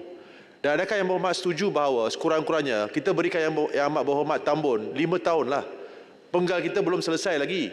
Kita baru dalam bulan ke-11 atau bulan ke-10 dalam pentadbiran kerajaan baru yang masih lagi sedang cuba digugat oleh Yang Berhormat di sebelah sana. Hulu Terengganu, silakan. Terima kasih Tanah Merah. Terima kasih Tan Sri Speaker. Berkaitan dengan MARA lah. Masalah saya dalam MARA itu sebenarnya bersetuju atau tidak Tanah Merah. Puncanya kerana kerajaan melantik pengurusi MARA daripada calon yang kalah sebagai pengurusi. Tanah Merah boleh wrap up sekali dua-dua siapan tu dalam masa sependek. Sahabat saya Jelutong, saya tahu di mana dia nak tuju. Tapi kita kira lah zaman bila bagi kita apa saja kecurangan, ketirisan yang tak betul tata kelolanya, kita perlu ambil tindakan. Tak kira lah duduk sebelah sana ke sebelah sini. Ya, kita tak mahu, kita nak kita nak negara kita ikut undang-undang, bebas daripada sebarang penyelewangan. Begitu juga dengan Hulu Terengganu mengenai kenapa dilantik ahli parlimen, pengurusi yang dah kalah. Itu saya rasa budi bicara, itu kena tanya Bagan Dato' lah kenapa dia lantik. Sekian, terima kasih Tuan Sri Speaker. Terima kasih Tanah Merah. Sekarang saya jemput Raup. Terima kasih Tuan Speaker kerana membenarkan saya menyertai pentadbiran ini. Menurut tema 3 kajian separuh bengkar rancangan Malaysia ke-12 yang bertajuk Pelonjakan Kemapanan antara pemakin dasar ialah pembangunan bakat masa hadapan negara. Saya bersetuju bahawa kita perlu melahirkan bakat global yang dilengkapi ilmu, beretika dan berakhlak mulia melalui pendekatan sistematik dan holistik. Namun demikian, langkah yang diambil oleh Kementerian Pengajian Tinggi dalam memperkenalkan garis panduan aktiviti hiburan kurungan konsert di institusi pengajian tinggi tidak sejajah dengan hala tuju tersebut. Dalam garis panduan ini, pihak KPT menetapkan peraturan yang menghadkan autonomi mahasiswa. Sebagai contoh, ia mewajibkan pelantikan pegawai universiti sebagai penasihat bagi setiap aktiviti bersifat hiburan. Mahasiswa dikehendaki mengadakan aktiviti-aktiviti berdasarkan nasihat yang diberikan oleh penasihat. Tambahan pula, aktiviti hiburan dilarang dijalankan tanpa penilaian risiko oleh pegawai universiti. Garis panduan ini juga mengenalkan sekatan terhadap pakaian, gaya rambut dan persembahan artis serta mewajibkan perpisahan tempat duduk antara lelaki dan perempuan. Pada masa kini, badan mahasiswa sudah terpaksa mengikuti banyak prosedur sebelum dapat menganjurkan aktiviti. Oleh demikian, pihak KPT tidak wajar membebankan mahasiswa lagi dengan garis panduan ini. Tindakan ini akan mematahkan semangat mahasiswa untuk menganjurkan aktiviti dan berpotensi merosakkan budaya akademik bagi jangka masa panjang. Saya ingin menekankan bahawa walaupun garis panduan ini hanya untuk aktiviti hiburan, tetapi ia sebenarnya membuka floodgate kepada KPT untuk campur tangan dalam urusan mahasiswa. Tuan Speaker, adakah KPT juga akan memperkenalkan garis-garis panduan untuk aktiviti lain seperti sukan, akademik, budaya dan rekreasi? Ini bercanggah dengan komitmen KPT yang berjanji memberikan mahasiswa autonomi dalam menguruskan aktiviti oleh Persatuan Pelajar. Tuan Speaker, apabila autonomi mahasiswa dan kebebasan untuk mengadakan aktiviti disekat, institusi pengajian tinggi menjadi kelas tuition untuk mempelajari kemahiran bekerja tanpa mendapat ilmu dan pengalaman lain yang penting. Perkembangan terkini adalah KPT menurunkan kuasa kepada pengurusan universiti untuk menetapkan garis panduan masing-masing dan garis panduan KPT adalah sekadar rujukan sahaja. Walau bagaimanapun, dengan kewujudan AUKU, kuasa membuat keputusan masih dimiliki oleh pihak pengurusan. Kita bimbang bahawa pihak pengurusan universiti mungkin tidak akan memberi keutamaan kepada suara hati mahasiswa. Mereka mungkin juga cenderung memakai garis panduan KPT secara keseluruhannya dengan pengubahsuaian yang minimal sahaja. Untuk membangunkan insan yang holistik, setiap orang mahasiswa, bukan sahaja mahasiswa dalam kesatuan mahasiswa, tetapi mahasiswa yang terlibat dalam penganjuran aktiviti hiburan atau konsert perlu diberikan kebebasan yang mencukupi untuk membuat keputusan, belajar melalui percubaan dan kesilapan, serta memupuk bakat kepimpinan dalam diri mereka. Hal ini penting agar mahasiswa merasa diberi kuasa ataupun empower dan memiliki kuasa tanpa merasa terbatas oleh peraturan yang berlebihan. Tuan Speaker, oleh itu, bagi mengembalikan autonomi kepada mahasiswa, saya menggesa pihak KPT untuk menarik balik garis panduan aktiviti hiburan ini supaya autonomi mahasiswa untuk menganjurkan aktiviti hiburan atau konsert dijamin dan seterusnya memacu pembangunan modal insan yang holistik dan berkemahiran. Boleh saya mencelah sedikit? Ya, sedikit saja. Terima kasih Yang Berhormat. Tadi Yang Berhormat ada bagi komen mengenai garis panduan yang disediakan di universiti untuk aktiviti hiburan, konsert dan sebagainya. Jadi saya dengar pandangan tersebut, tapi saya tunggu juga kalau sekiranya Yang Berhormat ada pandangan mengenai kegagalan kerajaan mengawal selia konsert yang mempamerkan lelaki sama lelaki bercium dalam keadaan mabuk di depan anak muda ribuan. Kenapa kegagalan itu tidak dikritik tapi usaha membina nilai murni cuba digagalkan? Sekiranya tindakan ini dilakukan, tata tertib universiti sudah mencukupi. Tidak perlu panduan ataupun garis panduan atau guideline lain yang untuk menyekat mereka. Saya teruskan. Kedua isu yang saya nak panggilkan. Indra Mahkota. Saya nak teruskan, masa dah cukup. Okey. Sorry. Isu yang kedua saya nak panggilkan. Seperti yang tercatat jelas dalam bidang fokus A, Al-Hala 7 2023, sampai 2025 muka surat 142, negara kita menghadapi cabaran besar berhubung isu penghijrahan tenaga kerja mahir ke luar negara atau fenomena brain drain. Sekiranya kita ingin mengatasi masalah ini, kita perlu memberikan tumpuan kepada isu kemasukan mahasiswa di institusi pengajian tinggi awam, IPTA. Mengambil sesi akademik 2022 dan 2023 sebagai contoh. Majoriti pelajar iaitu 57.15% membuat permohonan IPTA dengan STPM matrikulasi atau asasi tahun semasa.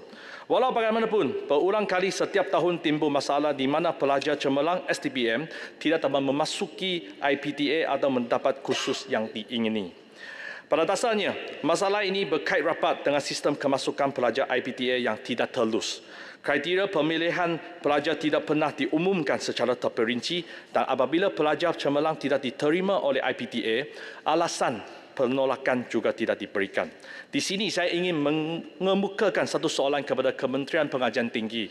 Sama ada pelajar cemerlang matrikulasi akan diberi keutamaan berbanding dengan pelajar cemerlang STPM.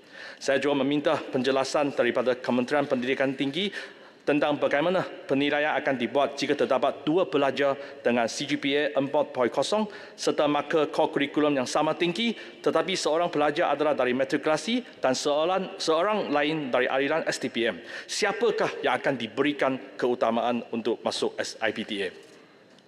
Perlu ditekankan bahawa masalah sistem kemasukan pelajar ke IPTA memberikan kesan yang mendalam terhadap isu penghijrahan tenaga kerja mahir ke negara luar.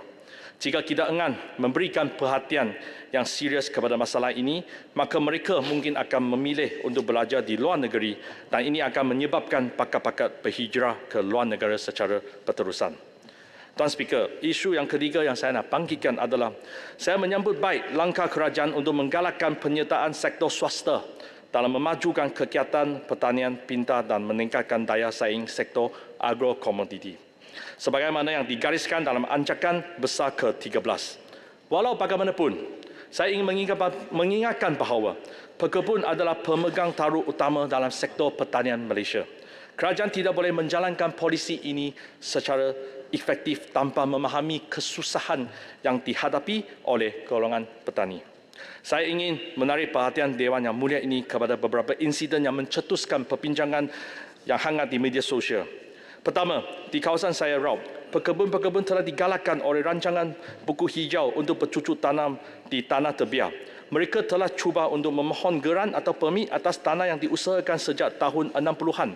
Walau bagaimanapun, permohonan mereka sering diabaikan atau ditolak oleh kerajaan negeri. Pada sekitar tahun 2020, mereka dengan mengejut mendapati bahawa kerajaan negeri telah menubuhkan syarikat usaha sama dengan korporat swasta dan menyewa tanah-tanah yang telah diusahakan oleh pekebun tempatan kepada syarikat usaha sama tersebut. Kemudian, terdapat 200 orang petani di Cermor, Perak yang menghadapi ancaman pengusiran daripada Perbadanan Kemajuan Negeri Perak. Mereka telah bercucuk tanam di atas tanah tersebut lebih daripada 50 tahun. Dan mereka bukan setinggan. Kewujudan mereka diambil maklum dan diiktirafkan oleh kerajaan tempatan. Dan juga hampir 60 orang pekebun kecil di Kuala Terah, Cameron Highlands diarahkan untuk meninggalkan tanah mereka tanpa diberikan sebarang tanah alternatif. Mereka juga telah bekerja dan meneroka kawasan tersebut sejak 3 atau 4 generasi yang lalu.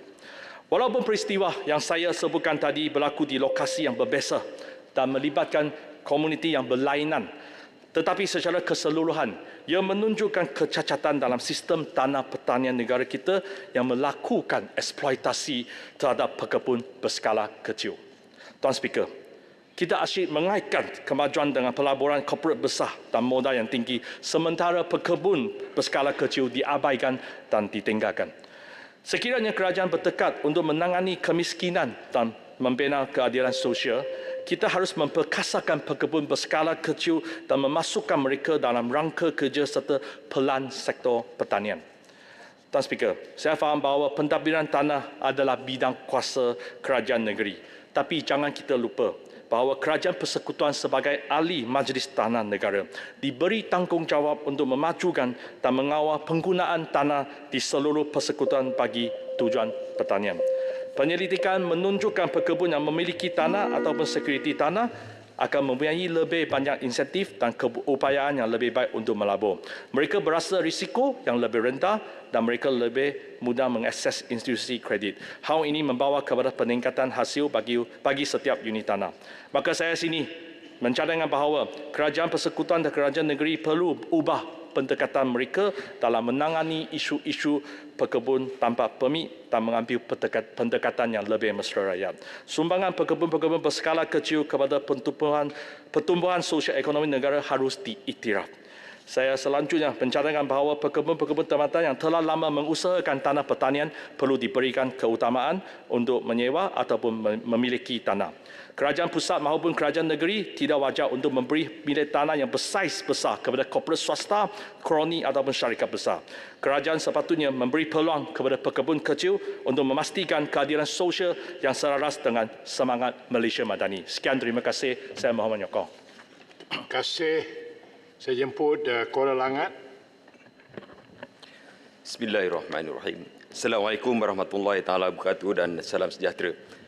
Yang Hormat Tan Sri Yang Di-Pertua, saya ucapkan terima kasih di atas kesempatan yang diberikan kepada saya untuk terlibat di dalam perbahasan usul kajian separuh penggal Rancangan Malaysia ke-12 2021-2025. Saya akan menyentuh beberapa perkara yang telah diucapkan oleh Yang Amat Berhormat Tambun dalam ucapan kajian separuh penggal Rancangan Malaysia ke-12 2021-2025. Pertamanya adalah berkaitan dengan memacu daya saing sektor industri strategik. Yang ini berkaitan dengan peneraju dalam pasaran halal antarabangsa. Walaupun perkara ini telah disentuh oleh Parit Sulong dan juga Pasir Putih.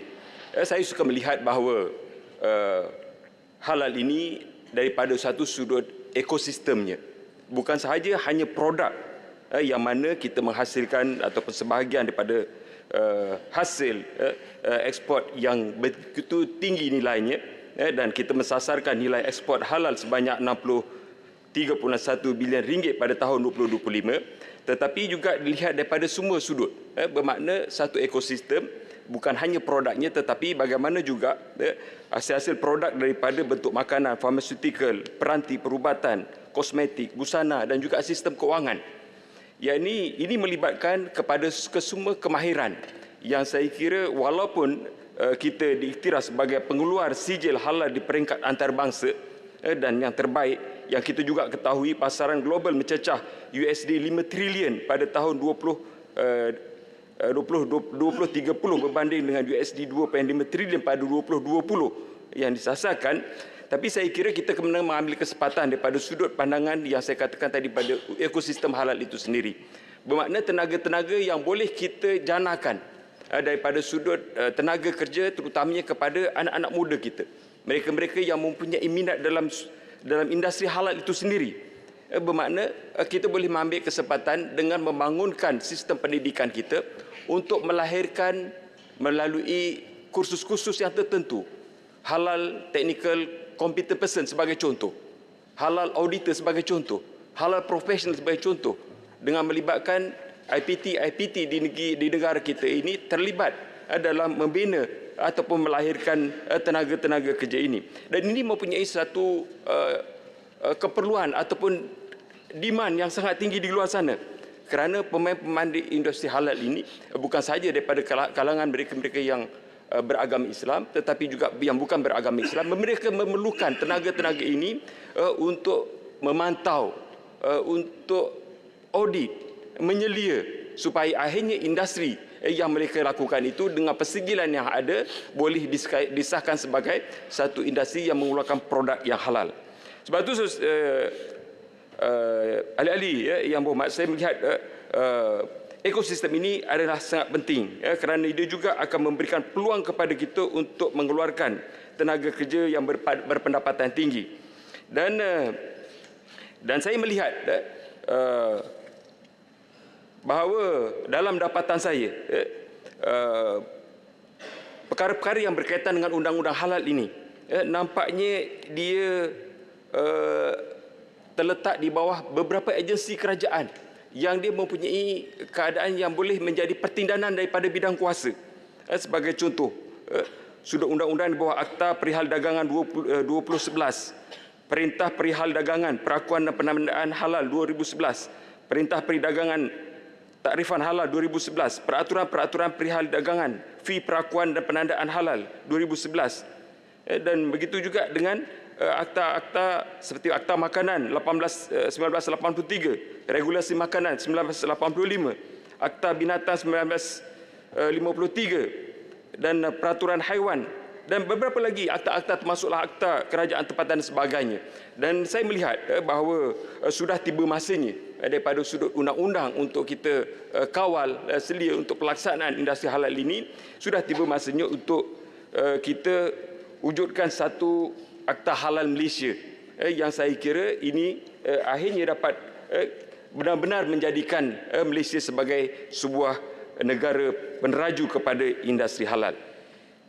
Perkara yang kedua yang saya nak sentuh adalah berkaitan industri pelancongan berasaskan alam semula jadi, di mana disebut oleh Sri Aman, kalau Sabah Sarawak mempunyai alam semula jadi yang sangat baik, yang sangat indah daripada sudut flora dan faunanya, yang sudah tentu saya kira dalam alam semula jadi ini menjadi tarikan di luar.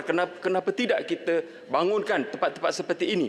Dan saya juga suka menarik kalau mungkin di Sabah, di Sarawak cuma kita bangunkan dan sudut pemeliharaan alam sekitar itu harus juga ditekankan. Tetapi saya kira tidak kurang kalau di Semenanjung Malaysia ini kita mempunyai tempat-tempat yang baik. Cuma mungkin isunya bukan saja untuk kita pelihara, tapi kita nak memelihara keadaan alam sekitar yang sudah terjejas. Saya suka mengambil contoh. Kalau kita sebutkan bahawa 9.2 juta pelancong pada suku kedua tahun 2023 dan dijangkakan 18 juta peningkatan pelancongan pada tahun ini, saya kira ini jumlah yang sangat memberikan kesan juga daripada sudut ekonominya. Saya suka melihat beberapa kawasan-kawasan pelancongan berasaskan kepada alam sekitar ini. Kalau di kawasan saya contohnya Pantai Morit ataupun Pantai Kelanang, pantai yang begitu lama sebagai pusat pelancongan dan juga rekreasi, bukan sahaja daripada luar negara tetapi masalah di tempatan. Kita menghadapi COVID-19, PKP yang akhirnya untuk beriadah pun kita mempunyai kawasan yang terlalu terhad. Kenapa tidak kawasan-kawasan seperti ini dilihat daripada sudut pembangunan, pemuliharaan? Kerana hari ini pun kita lihat bagaimana tembok-tembok disebabkan oleh perubahan iklim, ombak yang deras pecah yang masih lagi tidak dapat kita selesaikan, sebagai contoh di Pantai Morit. Cerita soal pemecah ombak sudah lama dibincangkan, tetapi pada hari ini nampak tidak ada perjalanan yang keluar untuk mengatasi masalah ini.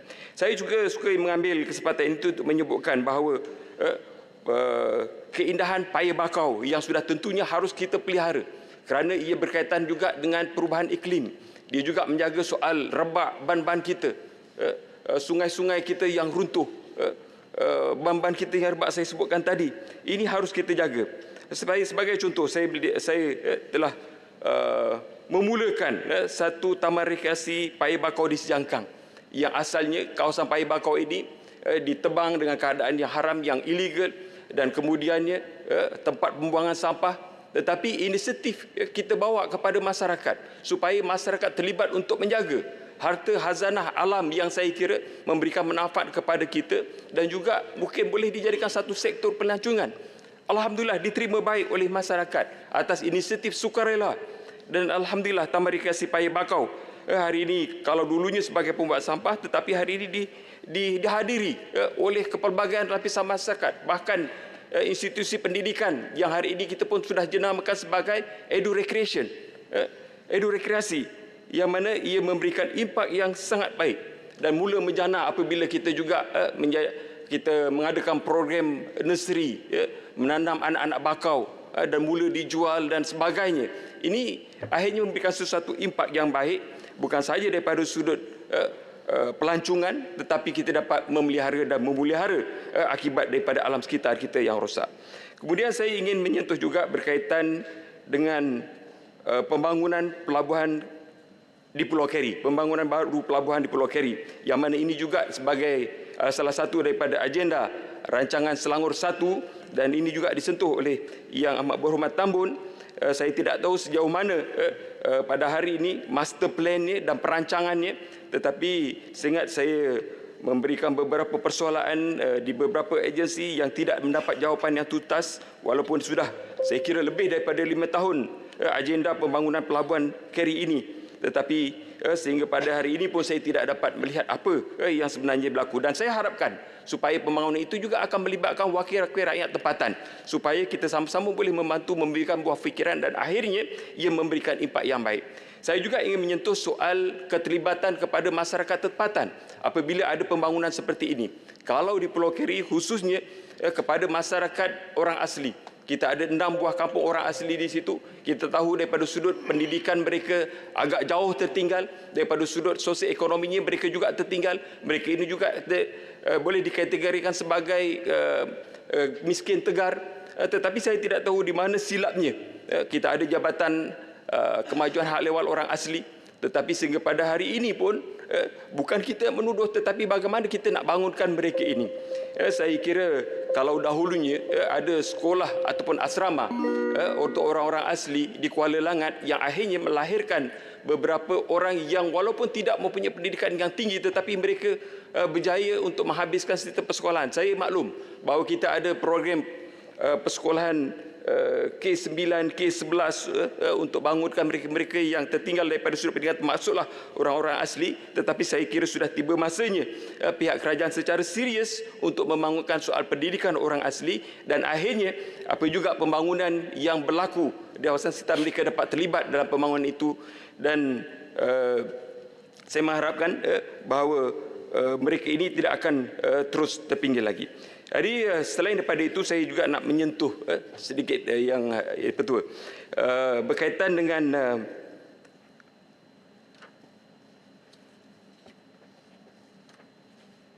pengukuhan perkhidmatan penjagaan kesihatan, kertas putih yang kita bentangkan pada 15 Jun, dan saya kira dalam kajian separuh penggar rancangan Malaysia ke-12 ini juga disentuh oleh Yang Amat Berhormat Tambun berkaitan dengan naik taraf 1,200 klinik daif, naik taraf fasa pertama Hospital Sultanah Aminah, kemudian sewaan peralatan termaju dan berteknologi tinggi, pelaksanaan rekod perubatan elektronik di hospital dan klinik. Saya nak tahu apakah status yang sehingga pada masa ini setelah kita luluskan dalam bajet dan disentuh pula dalam kajian separuh penggal ini, apakah status perancangan yang telah mula kita bincangkan itu. Kemudian berkaitan dengan skim perubatan madani yang kita sasarkan kepada 21 buah daerah yang melibatkan 700,000 penerima manfaat. Saya juga ingin bertahu apakah statusnya, dan saya juga khawatir apabila disebutkan oleh Yang Amat Berhormat Tambun apabila ada projek-projek yang tidak berjalan mungkin akan dihalakan kepada projek-projek yang lain. Saya juga nak mendapat maklumat daripada kerajaan apakah status pembinaan pusat kesihatan sejangkang KK3 yang mana tempoh hari sudah ada lawatan tapak, tapi adakah ini juga akan terus dikekalkan ataupun sebahagian daripada apa yang disebutkan oleh Yang Amat Berhormat Tambun itu sendiri. Kemudian saya juga ingin bertanya berkaitan perkhidmatan penjagaan warga emas ataupun pusat geriatrik ini. Adakah ini satu, apakah model pusat penjagaan yang akan dibangunkan ini, dan di manakah pusat-pusat penjagaan ini akan dibangunkan, dan berapakah jumlah mungkin peruntukan yang akan kita untukkan, kerana ianya sangat signifikan kepada negara kita yang disebutkan sebagai sebahagian daripada negara menua yang punya jumlah warga emas yang begitu tinggi, dan saya harapkan ini akan dapat jawapan daripada pihak kerajaan. Untuk last point. Untuk akhirnya saya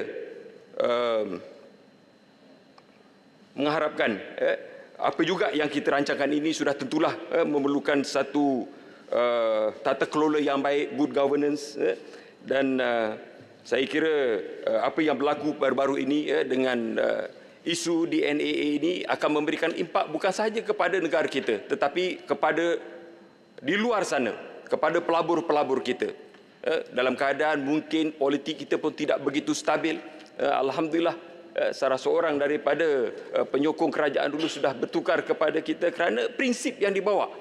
Saya kira ini bukan soal kita nak mempertikaikan, tetapi ini adalah soal prinsip yang kita bawa supaya kita dilihat sebagai sebuah negara yang benar-benar maju, yang menjalankan good governance, yang kita betul-betul melakukan separation of power itu dapat kita realisasikan. Sehingga sekarang itu, Yang Berhormat Tan Sri Speaker, terima kasih. Assalamualaikum warahmatullahi wabarakatuh. Waalaikumsalam. Saya jemput Tawau. Terima kasih Tuan Yang di-Bertua. Selamat petang dan salam sejahtera kepada rakan-rakan saya di Dewan Yang Mulia ini. Tuan Yang Bertua, terima kasih Duli Yang Maha Mulia Sri Baduka Baginda Yang di-Pertuan Agong atas program Gembara Kenali Borneo.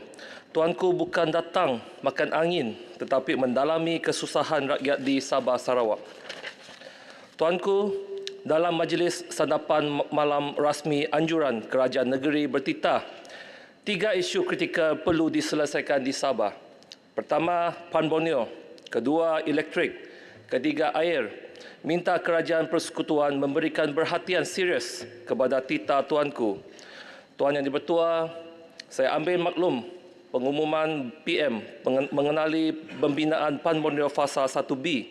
Semoga pelaksanaan akan lancar, tambah masalah peruntukan dan birokrasi supaya rakyat Sabah dan Sarawak mendapat manfaat pembangunan.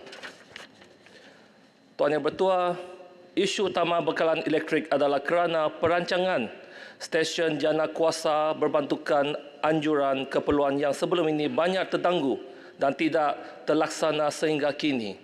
Harap Suruhanjaya Tenaga Persekutuan tidak lepas tangan isu bekalan elektrik di Sabah. Saya juga mohon KESA mempercepatkan proses naik taraf beberapa pencawang, pembahagi utama dan pencawang masuk utama di Tawau yang uzur.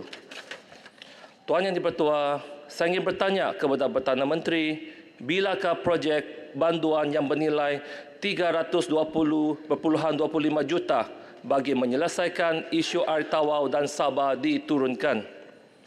Tawau masih dengan isu bekalan air bersih seperti di Kampung Jawa Kongsi 10, Kampung Padang Lenam, Kampung Ranggu, Kampung Wakuba, Kampung Gading serta Taman Sri Indah. Ada projek-projek bekalan air terpenggalai kerana kelewatan penurunan dana daripada kementerian sebagai contoh, Loji Rawatan Air Cinta Mata dan Loji Cinta 2 Tawau dan beberapa projek di Sabah. Saya cadangkan kepada Perdana Menteri, sementara menunggu pelaksanaan projek jangka panjang bekalan air siap, Kerajaan Persekutuan perlu melaksanakan usaha proaktif seperti memberi peruntukan dengan membina telaga tiub dengan sistem penapisan ultra sumber air, tube well dengan izin bagi mengatasi masalah air di Tawau dan Sabah. Tube well ini boleh menambung keperluan air hampir 200 ke 300 orang dengan kos hanya ringgit Malaysia 1 juta. Tuan Yang di-Pertua, banjir di Tawau dalam tahun ini sudah berlaku lebih 10 kali, sekaligus menjejaskan kehidupan lebih kurang 500,000 orang penduduk di daerah Tawau dan baru semalam berlaku lagi banjir. Justeru, saya ingin menarik perhatian Kementerian Sumber Asli, Alam Sekitar dan Perubahan Iklim KESA mempercepatkan projek rancangan tempatan banjir Lemangan Tawau, Sungai Tawau, Sabah, kurungan fasa 1B difokuskan kepada pembesaran sungai asal sepanjang 4 km dari Kampung Titingan perlu dilaksanakan. Keadaan sekarang, besar di hulu sungai 20 meter dan di hilir sungai hanya 7 meter, menyebabkan air sungai tersengkat dan melimbah keluar. Ini kerana hanya projek 1A di Kuala dibesarkan, selebihnya tidak. Tolonglah, jangan buat projek separuh jalan yang menyusahkan rakyat.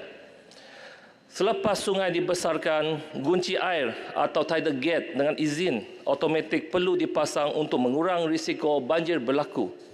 Membaiki sistem pengaliran lencongan sungai Tawau melalui Kampung Pasir Putih dan Kampung Kukusan sehingga ke lautan. Inilah kali ketiga saya bersuara di Dewan Yang Mulia ini mengenai isu banjir di Tawau. Harap Madani jangan lewat lagi. Tuan Yang di-Pertua, kesesakan jalan raya di Tawau sekarang 1 kilometer sahaja, mau 1 jam menghadap kesesakan lalu lintas. KKR perlu membina jenjang 4 di Jalan Kuhara dan Jalan Apas bagi mengatasi masalah ini. Tuan Yang di-Pertua, setiap kali saya di KL, saya terkilan sebab susah mau tengok lampu jalan mati. Tetapi di Tawau dan Sabah, jalan-jalan berkestuan susah mau cari lampu yang hidup dan terang. Persoalan saya, bila tambahan bajet yang dijanji pada bulan Mei oleh pihak KKR melalui jawapan lisan turun. Dalam masa 9 bulan ini, jumlah kemalangan semakin kerap berlaku disebabkan jalan raya gelap dan berlubang-lubang tidak selamat. Pihak KKR tidak berasa berdosakah? KKR pastikan bajet penyelenggaraan lampu jalan untuk Tawau dan Sabah diturunkan segera. Tuan Yang di-Pertua, saya berterima kasih kepada Menteri dan Timbalan Menteri Kesihatan kerana sudi melawat Hospital Tawau. KKM menjelaskan status terkini pembinaan Hospital Besar Tawau siap pada Disember 2023 tapi banyak kali sudah tertangguh. Hospital Tawau juga kekurangan MRI, burn unit, mesin dialisis dan jumlah doktor pakar. Rakyat Tawau terpaksa pergi ke Kota Kinabalu yang jaraknya 500 km dan kos yang besar. Saya mohon Madani bantu jangan tangguh lagi. Tuan Yang di-Pertua, Sidang Dun Sabah sudah meluluskan RUU Kumpulan Wang Amanah Kerajaan 2023 untuk menubuhkan tabung amanah khas Kerajaan Negeri Sabah, Trust Fund dengan izin. Mohon Perdana Menteri dan Kerajaan Madani luluskan usul Sabah bagi menunjukkan niat serius memandu Sabah. Setiap tahun, sekurang-kurangnya Sabah rugi 1 bilion dana persekutuan kerana tidak sempat digunakan dan perlu dikembalikan kepada persekutuan. Kalau 5 tahun, Sabah rugi 5 bilion. Kamu bagi Sabah dan Sarawak peruntukan berbilion. Buka permohonan bulan April, tutup permohonan bulan Disember. Sempatkah guna semua peruntukan? Memangnya tidak sempat. Biarlah kami urus lebihan dana ini melalui tabung amanah negeri Sabah dan Sarawak. Minta agar salurkan sebahagian peruntukan pembangunan bagi setiap RMK, termasuk fasa kedua RMK 12 ke dalam Trust Fund. Tuan Yang di-Pertua, saya ingin mengambil kesempatan dalam perbahasan kajian separuh penggal RMK 12 untuk meluahkan perasaan amat kecewa dengan kelembapan pentadbiran Kerajaan Madani kerana pelaksanaan dan penyampaian tidak cekap untuk selesaikan isu pembangunan di Sabah. Tuan Yang di-Pertua, sebelum saya akhiri, saya ingin sampaikan sajak bertajuk Madani Jangan Lambat. Madani jangan lambat. Madani jangan lambat. Madani jangan lambat. Sini janji belum selesai. Sana umum masih menunggu. Madani jangan lambat. Pan Borneo lambat siap. Rakyat Sabah banyak sengsara. Madani jangan lambat. Balik-balik mati karan. Rakyat terpaksa guna lilin. Madani jangan lambat. Bajet air lambat turun. Masalah air makin teruk. Madani jangan lambat. Bajet dijanji ambil balik. Mohon lulus tabung amanah. Madani jangan lambat. Jalan KL cantik rata. Jalan Sabah lubang sahaja. Madani jangan lambat. Lambat projek debatan air banjir, sungai sempit air melimpah. Madani jangan lambat. Janganlah kilat berbunyi tapi hujan tidak turun. Harap Madani bantu kita. Sekian, terima kasih. Hidup Madani.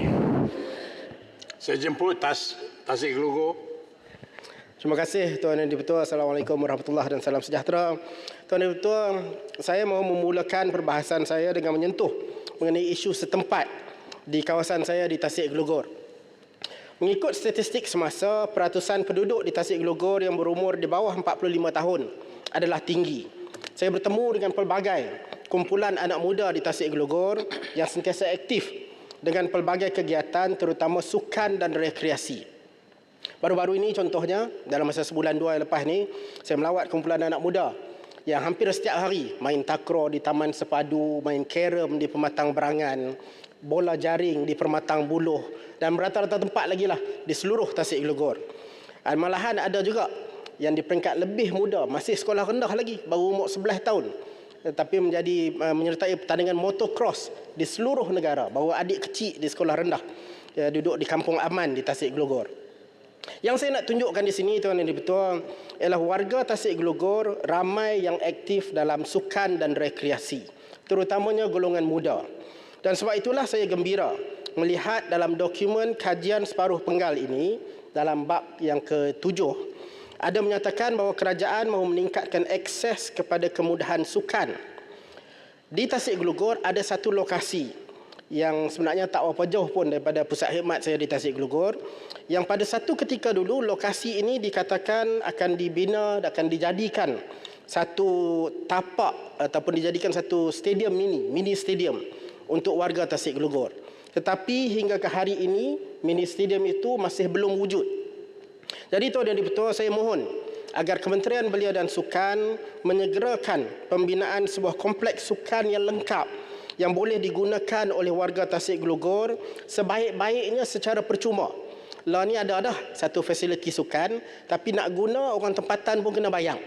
Jadi sebaik-baiknya boleh digunakan secara percuma, tapi kalau kena bayar sekalipun, biarlah dengan bayaran yang minima. Tuan yang dipertua, seterusnya saya ingin menyentuh mengenai isu pendidikan, yang ini secara nasional sikit. Dalam dokumen kajian separuh penggal ini, isu pendidikan juga ada dibincangkan. Dalam melaksanakan RMK 12 fasa yang selanjutnya, saya mengharapkan agar kerajaan juga merujuk kepada Pelan Pembangunan Pendidikan Malaysia 2013-2025 yang dilancarkan semasa Yang Berhormat Paguh menjadi Menteri Pendidikan. Dasar itu, pelan itu masih lagi valid sehingga ke hari ini. Anjakan ke-9 dalam Pelan Pembangunan Pendidikan Malaysia wajar dijadikan panduan dalam melaksanakan target-target yang ditetapkan dalam RMK 12, terutama yang berkaitan dengan reformasi sistem persekolahan. Secara khususnya yang dipertua, saya nak membawa perhatian Dewan ini kepada anjakan ke-9 yang menyatakan bahawa kerajaan mahu untuk bekerjasama dengan ibu bapa, komuniti dan sektor swasta secara meluas, termasuklah dengan cara menubuhkan dan menambah bilangan sekolah-sekolah amanah di seluruh negara. Kita jarang berbincang mengenai model sekolah amanah ini, tapi saya amat berminat dengan model sekolah amanah yang diperkenalkan melalui pelan ini. Dan saya berkeyakinan bahawa model sekolah amanah ini wajar menjadi satu model penting dalam penyampaian sistem persekolahan negara kita. Saya mengesyorkan agar model sekolah amanah yang telah kita mula terokai semasa Paguh menjadi Menteri Pendidikan perlu kita perluaskan. Kalau di peringkat antarabangsa atau di Pertua, model sekolah amanah ini adalah satu peluang untuk membolehkan kita membawa kepakaran badan-badan bukan kerajaan, social enterprise, perniagaan sosial, syarikat swasta dan lain-lainlah yang berminat untuk membantu sekolah-sekolah bawa kepakaran mereka ke sekolah-sekolah milik kerajaan untuk mentransformasi sekolah-sekolah tersebut menjadi lebih baik. Saya mencadangkan agar dalam tempoh masa berbaki untuk RMK 12 ini, kerajaan menambah baik dan memperluas pelaksanaan sekolah amanah dan memastikan lebih banyak pilihan, choice, diperolehi oleh ibu bapa bagi anak-anak mereka dan juga lebih banyak persaingan, competition diperkenalkan antara sekolah-sekolah kerajaan. Enhancing, dengan izin Tuan Dipertua, enhancing choice and competition should become a cornerstone in our current thinking about education reform. Dan sebagai pelengkapnya, kalau boleh, saya juga mencadangkan agar Kementerian Pendidikan juga meneroka skim education voucher, voucher pendidikan sebagai pemangkin proses transformasi pendidikan negara, terutama untuk kawasan-kawasan luar bandar. Saya ingin memetik satu ayat yang ditulis oleh seorang pakar reformasi pendidikan, terutama reformasi pendidikan yang memberi faedah kepada golongan berpendapatan rendah, iaitu Profesor James Tooley dalam sebuah makalah yang diterbitkan oleh UNESCO pada tahun 2000. Beliau mengatakan bahawa badan-badan bukan kerajaan, dengan izin dalam bahasa Inggeris, badan-badan bukan kerajaan ini has the potential to to promote greater equity and to influence education policy, provided it is encouraged and viewed as a partner, not as a threat to governments. Tuan dan Dipertua, perkara seterusnya yang saya nak sentuh ialah mengenai isu gaji progresif. Ada beberapa orang ahli berhormat juga menimbulkan isu yang sama. Sehingga hari ini, model sebenar dan cara pengiraan gaji progresif ini masih tidak jelas. Formulanya masih lagi misteri dan masih tidak tentu. Tetapi ia telah diumumkan. Ketidaktentuan sebeginilah sebenarnya